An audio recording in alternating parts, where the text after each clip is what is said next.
Hey y'all, it's Nancy the Handy Scandy. Welcome back for another crafty venture. Y'all, I had to play with Traci's pattern papers. I couldn't not do it. And I had these digis that were printed off a while ago that I shared recently. I think it was on Saturday Morning Makes. They were sitting right here next to me, so I just chose one and I ran with it. Now this is printed on regular old copy paper. And I've been fighting my Olos enough lately. And I don't have any of the lighter colors that I can blend with. So I went with my colored pencils. And as you can see in the top right corner, I have an IKEA bin that is chock full. And I have some more somewhere. My sister had a load of them. And so as I continue to go through our stuff and get it organized and sorted and like things brought together, this little bin is getting more and more full, and I am going to have to transfer them into another container sooner than later, I'm sure. But I colored this little guy up to match that striped paper in the top left. I fell in love with that stripe. I fell in love with all three paper pads, to be honest, but I don't typically work with these bright colors. And so when I saw that stripe, that's the one that inspired me the most of all of them. So that's the one I ran with. And I do hope to use the whole dang pad at one point. And I know that a lot of people do the insides of their cards, which I don't typically do, but I like it. I love the way it looks. I like to do it. I don't know why I don't typically do it. So that might be a goal for me in the new year. A crafty goal is to do more of the insides. But also, people do the backs. And I've done that a few times, especially when I do the little 3x3 cards, the hip to be square cards. So I might do that as well. It might not be on every single card that I do the inside and the back, but that is going to be a crafty goal. I just made my command decision right now. So for 2025, that's going to be a crafty goal to do the inside and the backs of my cards to some degree. You know, obviously they'll probably all be different because that's just the way that I create. But this might help me to use up my paper pads. And I would love to make that a goal as well. But that might be really lofty since it's something I've never done in my entire life. We'll see. 2025 is still a few weeks away, right? And I have plenty of time to decide. So while we color, tell me what your crafty goals are. Did you set any for 2024? And if so, have you been able to meet them? And do you think you'll set any for 2025? I don't typically set goals. I definitely don't do resolutions. When I do a goal, it's more of a short-term goal to get me to a long-term destination, if you will. Does that make sense? So this is going to be different for me to set a long-term goal for the whole year. So anyway, tell me your thoughts. Tell me what you do.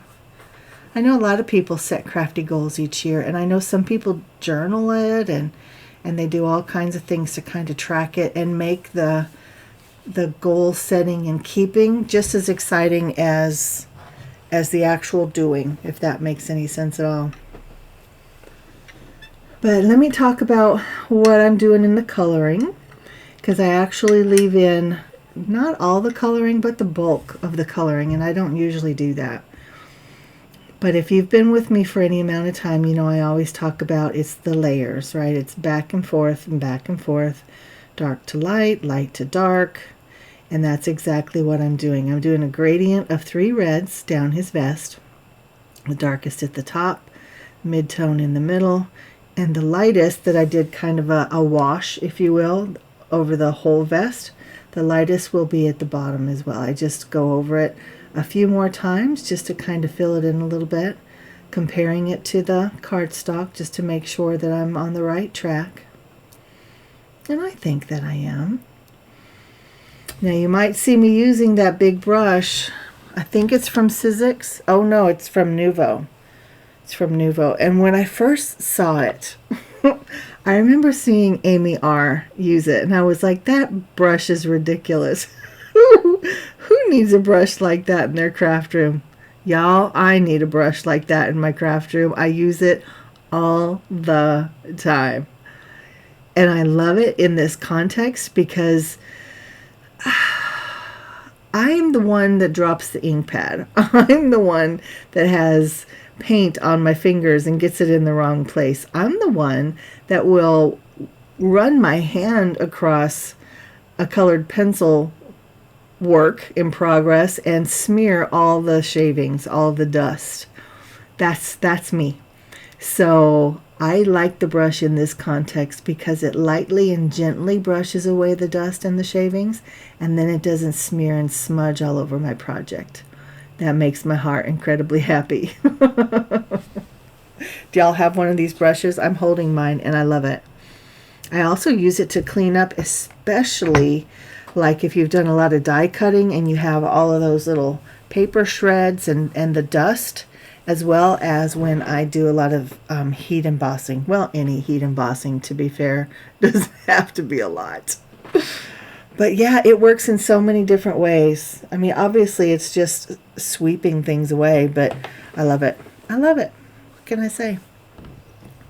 So on this little scarf, you can see where I kind of swatched a bunch of different greens up there in the top corner of my image, just trying to find the correct ones that coordinate well with that paper. Let me have a sip of my tea.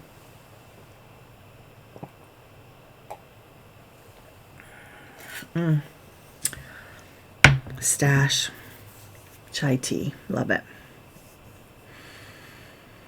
So anyway, I think I go green, white, pink, green, white, pink, red, white, green. And that way I don't have a red bumped up against, a red or a pink bumped up against the green anywhere. So the green has white on both sides. So I do 2 tones of greens, 2 tones of pinks, 2 tones of reds, and then I bring in grays to do the whites. And again, it's just the blending. So I do a wash of the lightest color, and then I bring in the darkest color, and I blend, blend, blend. Now I do that blending technique for the rest of the snowman, for the rest of the whole scene, to be honest. So I'm going to turn on a little bit of music and we'll just watch the process. I do want to tell you that I come in with grays here in a little bit, and I do the put the grays where shadow would be, and it has a lot of depth and dimension. And I also come in with silver on certain parts. So we want like the halo and the wings to have a little bit of shimmer. So we'll just watch the process, and if you have any questions, you let me know.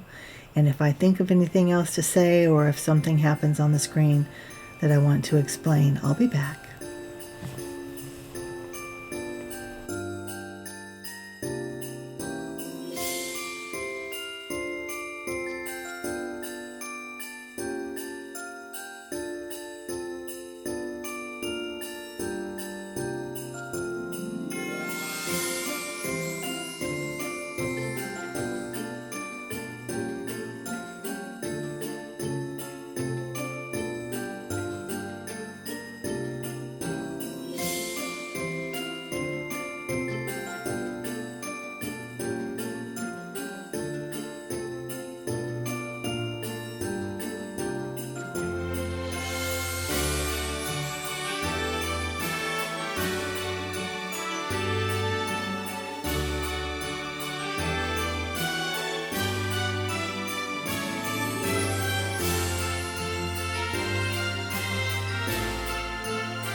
Now, if you take a look right there, you can see the difference between the left wing and the right wing.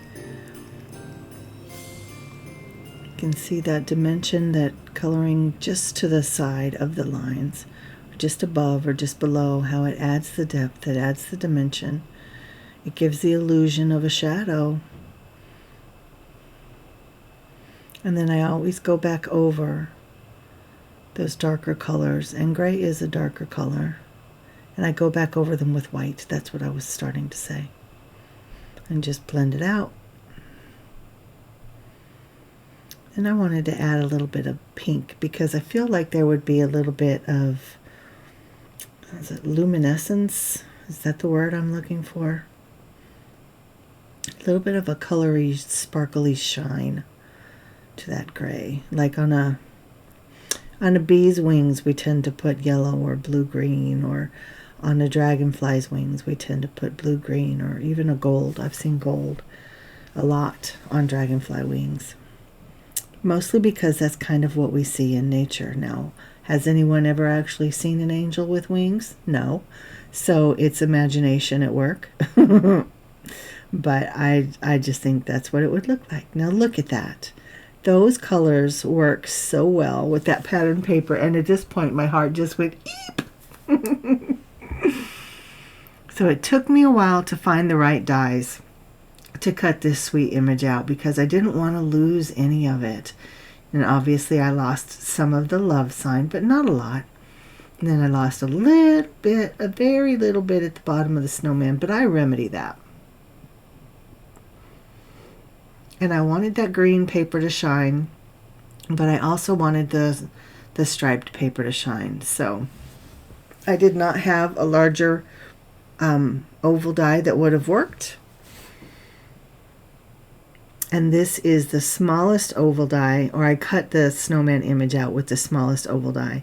That would not take away too much of the image. So that's what I was left with, and I'm okay with it, though. It works out. And I like it being offset like that with the straight edge on one side and the whole image kind of butt up over on the right hand side, and that allows that this striped paper to shine. And then of course I just felt like it needed more than just flat paper, and it was adorable just like that, but I really like having a natural element on my projects. So whether it's a piece of ribbon or lace or a button or a stick or some moss, obviously the project kind of tells me what it wants, but like moss wouldn't have worked on this unless it was a snow-covered moss. Okay, I'll stop. All right, and I felt like it still needed something to ground it. The green went a long way with that, but it just needed more. So I just came in with black. Black is always a grounding color. White is as well, but I just felt like I needed the contrast between the black and the white as well. And I love these sweet little squiggly lines. I added polka dots on the scallop on the sign. And if you notice, I went across the bottom of the snowman and across the top of the love sign, and that was the magic trick to make it look finished instead of make it look like, oh yeah, you cut off part of your image. Now I could have gone a little bit thicker with my black lines on the bottom, but it is what it is. But I still think that it works. And I love these kind of squiggly little half-stitched lines. I don't know what to call them. I imagine they have a name, but I don't know what it is. But I adhered that lace down. Now I'm adhering my image down. Nothing is up on foam tape. It's all just flat. And then I decided I'm going to work on the inside.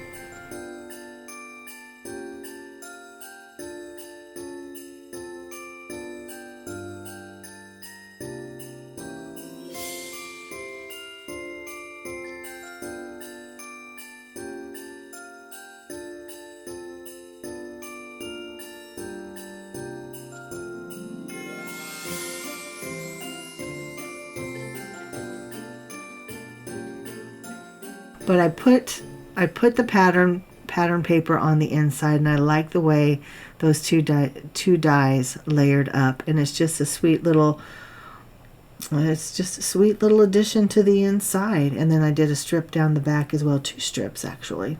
A strip of the striped paper and a strip of the green blizzardy paper. And I need to get a handmade by stamp.